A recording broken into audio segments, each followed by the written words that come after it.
तामुलपुर जिल्ला बर' थुनलाइ आफादनि खुंगा 17थि बोसोरारि जथुमाजों लोगोसे दुवारकुसि गुदि बर' थुनलाइ आफादनि 14थि बोसोरारि जथुमाया सानथामनि हाबाफारिजों दुवारकुसि बासिराम जोहोलाव गेलेग्रा फोथाराव दिनैनिफ्राय जागायबाय।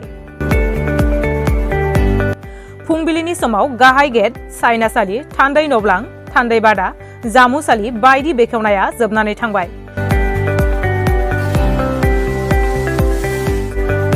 फुंनि 10 बाजिनाय लोगो लोगो फरायसा फरायसुलिफोरनि गेजेराव थुनलाइयारि बादायलायनाय हाबाफारि लानाय जायो। लोगोसे जोबथा साननि हाबाफारि बायदियै 8 जानुवारि खालि गेवलां मेलनि हाबाफारियाव मेल बेखेवगिरि महरै बाहागो लागोन आसाम आयेन आफादनि बुंथिगिरि बिश्वजित दैमारिया। लोगोसे गाहाय आलासि महरै बाहागो लागोन बिटिआरनि गाहाय मावफुं सोद्रोमा प्रमद बर'आ। थांखिजानाय बुंथिगिरि महरै बाहागो लागोन मिरु बर' थुनलाइ आफादनि आफादगिरि थरेन बर'आ।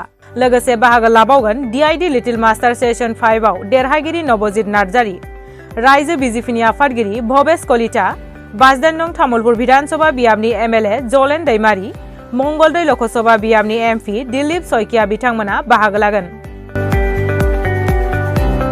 जोबथा हाबाफारि बायदियै हारिमु मोनाबिलियाव मेथाइ रोजाबगिरि महरै बाहागो लाफैगोन भइस अफ बड'सनि देरहागिरि कपिल स्वर्गियारी आरो भेरगावनि मेथाइ रोजाबगिरि जुरि बर'आ बाहागो लाफैगोन। गोजोनथाव रादाब रादाबनिसिम साबायखर थाबाय। दा जोङो 17थि तामुलपुर जिल्ला बर' थुनलाइ आफादनि बानजाय आफादनि जानानै गिबि गिबियावनो आङो साबायखर बावबाय गासैखौबो। दिनैनिफ्राय 17थि बोसोरसालिया तामुलपुर जिल्ला बर' थुनलाइ आफाद आरो दारकुसि गुदि बर' थुनलाइ आफादनि 14थि बोसोरसालिया जथुमाया दिनैनिफ्राय गिबि साननि हाबाफारि जागायजेनबाय।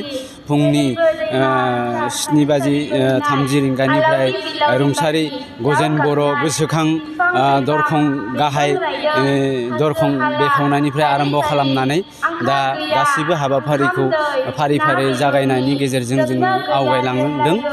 बेनि उनाव जोंहा दिनै सानजौफुनि 10 बाजिनिफ्राय थुनलाइयारि बादायलायनाय सोलिबाय थादों। बेनि उनाव दा दसे समनि उनाव आरो माबा जागोन हारिमु बादायलायनाय। बेनि उनाव मोनानि 6 रिंगायाव दारकुसि गुदि बर' थुनलाइ आफादनि थान्दै जुथुमनाय जागोन।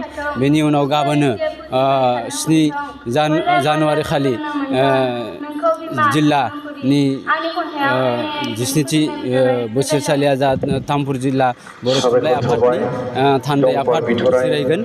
दा बेनि उनाव जिरायनायनि उनाव 8 जानुवारि खालि जोंहा गेवलां मेल जागोन। गेवलां मेलाव मेल बेखेवगिरि महरै आसाम आयेन आफादनि बुंथिगिरि बिश्वजित दैमारी सार बिथाङा सफैगोन बे गेवलां मेलावनो।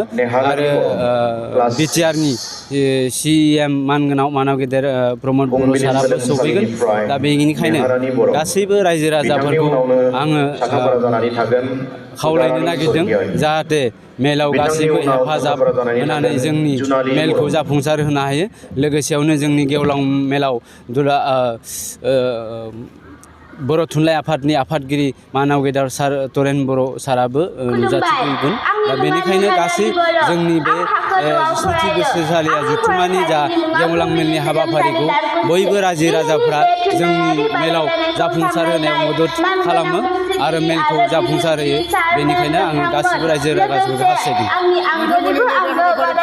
दा बे बेलायाव आङो दारकुसि गुदि बर' थुनलाइ आफादनि जा तामुलपुर जिल्ला थुनलाइ आफादनि बानजाय आफादनि नेहाथारि जानानै आं गासिबो रायजो राजाफोरखौ जाहाथे मेला जाफुंसारनायाव मदद खालामो बेखौनो आङो खावलायनो नागिरदों।